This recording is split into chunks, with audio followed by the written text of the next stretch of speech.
Alam mo, nung una kitang nakita, akala ko ikaw na yung forever na sinasabi nila. Yung tipong sa'yo ko na nakikita ang lahat. Yung mga plano, pangarap at ang hinaharap. Pero ang bilis pala ng takbo ng oras. Isang araw, nagising na lang ako at parang isang panaginip na naglaho ka na. Ang hirap bumangon sa umaga nang wala ka sa tabi. Parang kalahati ng mundo ko, iniwan mo sa isang sulok na hindi ko na makita.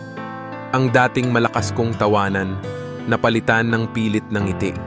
Pero sabi nga nila, kapag sarado na ang pintuan, may bintana raw na magbubukas.